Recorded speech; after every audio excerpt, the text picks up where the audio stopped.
So I want to talk about grazing and snacking, the two deadly health destroyers. What's the difference between grazing and snacking? They're very similar. With snacking, you have maybe a certain time you're going to snack, like between lunch and dinner, or you're going to snack before you go to bed. So with grazing, you can pretty much, there's no limit on how much, what you eat, or when you eat. You're just constantly eating. And you can see this at like some social activity where they have food around the house, and maybe you're going to the nuts and you're eating this, and it's people are bringing food, and you just keep grazing and grazing and grazing. If anyone ever gives you the advice that you should snack to prevent overeating, realize that is the worst advice you can ever give anyone. So let's just talk about some of the trouble that someone can get into when they start grazing and snacking. So they start eating, the blood sugars go up, regardless of what they eat. The insulin then goes up after that to push the blood sugar down. Now they end up with lower blood sugar. Now they're hungry. So what you have to realize is that eating causes hunger about 1.5 hours later, especially if you're consuming carbohydrates. Then take a snack, blood sugars go up, insulin goes up to push the blood sugars down.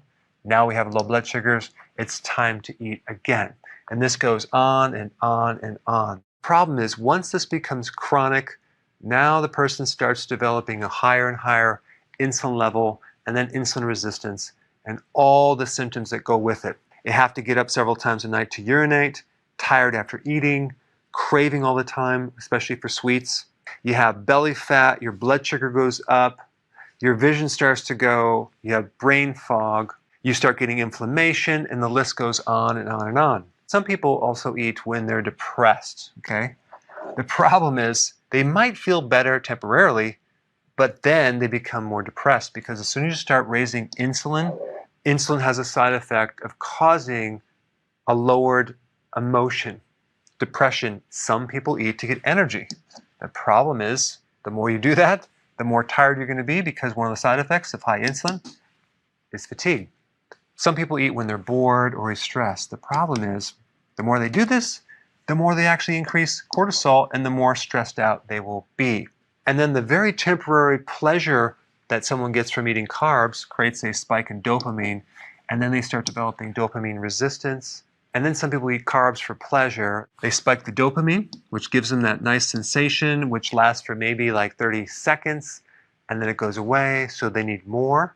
And the more they do that, the more they develop dopamine resistance, and then they need more and more carbohydrate to achieve that effect, to the point now where it doesn't work anymore. The more carbs they eat, not only are they no longer getting pleasure from that, they're getting pain and inflammation.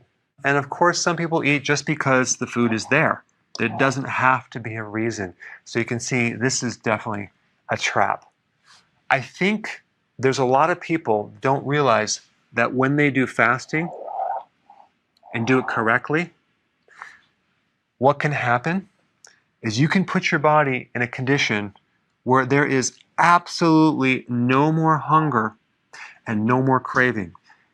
In fact, you'll feel like you just had a meal because you're eating your fat. You're eating your fat all day long. And eating your fat generates ketones, and it's a clean fuel. You'll feel good. You won't have any of this roller coaster over here. You'll have improved cognitive function, focus, memory, and you will also have an enhanced mood. You won't have that anxiety or depression. You'll feel uplifted. If you're new to fasting, this can be achieved if you do it correctly. Number one, and most importantly, do not eat breakfast. I was the guy who told people to eat a breakfast. The problem is that I was missing some data, and the data was this. When you eat anything, it doesn't matter what you eat, if it's protein or fat, and especially carbs, you will stimulate insulin to some degree. The insulin will then drop the blood sugars, and it causes more hunger. Okay? So all night long, you're sleeping, you're not eating, so you're fasting. And then you wake up and you eat. And then you start the cycle over again. If you didn't eat consistently, what's going to happen is you'll be able to tap into your fat fuel and run on that. Versus if you eat, you won't. When you eat and you stimulate insulin, you're going to inhibit or block your ability to burn fat. And I think a lot of people don't understand that one point. So, at the very minimum, do not eat a breakfast. Many people are not hungry, yet they still eat a breakfast. That's a big mistake. If you are hungry for breakfast, all that means is the day before you ate too many carbs. What you want to do is you want to avoid carbs when you eat, which is going to then make it easier to do fasting versus consuming a carbohydrate with a meal and trying to do fasting. Because of this, carbohydrates trigger insulin, which then makes you hungry, and eating stimulates insulin, which then makes you hungry. Both of those actions. Number 2, eating causes hunger about 1.5 hours after you eat. Number 3, this is for people that are addicted to grazing and snacking. You must not buy any more junk food. Get the junk out of the trunk. Because if it's available, you're going to eat it. You just don't bring it in the house. You're going to have to talk to your family and get them not to buy it as well. Make it difficult to get and just make it so it's not available. Number 4, stay as active as you possibly can. Do a lot of exercise, get out of the house, do other things. And number 5, I already talked about this, avoid carbs when you